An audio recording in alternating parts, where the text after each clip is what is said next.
Hey everyone, Leo Bond here. I'm back again today for the Best Buy Canada plug-in blog, and this time I'm taking a look at the all-new Parrot Mambo drone, which is a mini quadcopter that has some of the absolute coolest features that I've actually ever seen on a drone. Now, we're going to take a closer look at the drone and all of its accessories in just a minute or so here, but first I'd just like to go through some of the major specs and a few other important little details. So, for one thing, the Mambo is super lightweight. It's something like 0.06 kilograms, and it can fly for up to 9 minutes per charge of its 550 mAh battery. Now that's under ideal conditions, and of course it can reach speeds of up to 18 kilometers an hour or 11 miles per hour, and its total range or operating radius, as in how far it can get away from the transmitter, is approximately 20 meters. So standard Bluetooth 4.0 range, although it does have a top height of 25 meters. Of course, it uses the Free Flight Mini app, which is a free app, and it works with either iOS or Android-based smart devices, but not just any old devices. You have to check first to make sure that your device will meet the minimum requirements so that you're not disappointed if you're unable to fly it. Now, the Mambo is meant for anyone ages 14 and up, and most of its features are fully automated, so it's really as easy to fly as a much higher-end drone, like even those professional photography drones. Very, very nice, and although it is not a professional photography drone, it does have a very nice little 0.3 megapixel camera, so you can shoot some photos, which is always a nice option.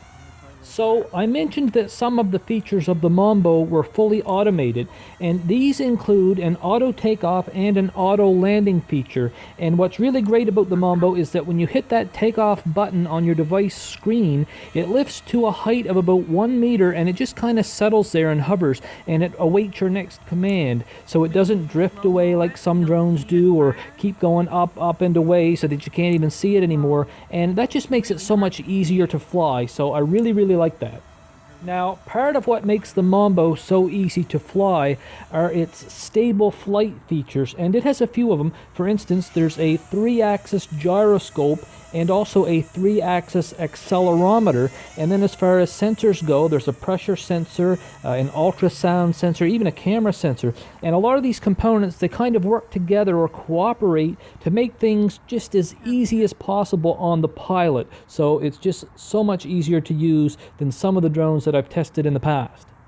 Okay, let's just take a slightly closer look at the Mambo drone itself here, along with a few of the various bits and bobs that it comes with.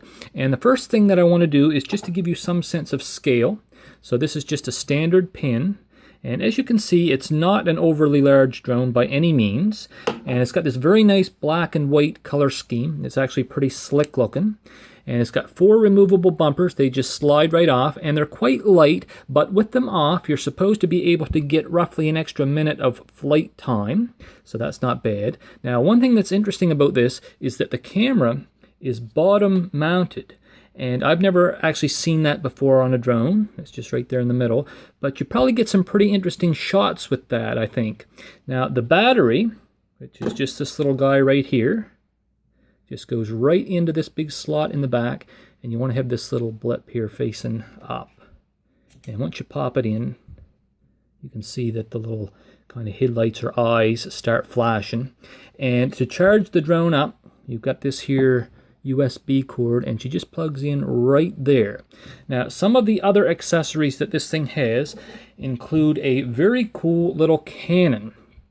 And this cannon just mounts right on to the top of the drone, and when the drone is on and the app and everything is all set up, it can automatically read as soon as you put the cannon on. And of course, you load the little balls. It can hold 6 of them, so you load them in the top there. And altogether, the set comes with this little bag, 50 balls altogether. Now, of course, you will lose them. They're very easy to lose, especially in grass since they're green. But I do believe you can actually find more of these. So that's a pretty cool little feature, and it probably shoots a good several feet anyway. At least it did when I was testing it. It all depends how high elevated you are and everything like that. Now, another attachment that this thing has, which is kind of cool as well, is this grabber claw. And it doesn't actually let you open and close this by hand. It has to be the app that does that. And all you have to do is just go ahead and weave this part that looks something like a Lego block here in through the side of the framework of the drone, and then just plug it into that same slot that you plug the cannon into. And once again, when this is attached, the app will automatically detect it and will give you the option to start grabbing stuff. And as you can see, there's these little clip bits here that just kind of grab onto the bottom of the framework. And once she's in place, you can go around picking stuff up. It's very, very neat. Now, obviously, it's not going to let you pick up, really heavy objects, but you might be able to bring someone a stick of gum or something like that. That could be cool. And now, another thing I just wanted to show, they do provide a sticker set here that you can use to decorate the top part of the drone. So there's 3 different patterns and also a blank one. And what's neat about that is you get to color that yourself. So if you wanted to maybe spruce it up with some bright red or something like that, that would be a sort of a neat way to add a little splash of color. And finally, there is a very good instruction booklet. It has 8 different languages, including English, Spanish, and French. And each language, you're going to have 14 pages of very clear, very good instructions. So overall, an excellent little drone and an excellent little set with some very neat accessories that really go above and beyond what I certainly would have expected from a hobby drone. And I think that's a good place to leave off for now. Of course, I didn't cover every detail of the Mambo drone in this video. There is more in the written review. For instance, I do talk a little bit about some of the acrobatic tricks that this thing can do in there. So go ahead and check that out at the Best Buy Canada plug-in blog. And as for a final verdict on this guy, well, I actually liked it a whole lot. I really enjoyed testing it. It's fun to fly, and I certainly had no difficulty in recommending it. Now, in about a week's time or so, I'll have another Parrot drone review, and this one will be the Parrot Swing, so do keep an eye out for that, and we'll see you very soon. Until next time, this is Leo Bond, signing off and saying thanks everyone for watching, and have an excellent day.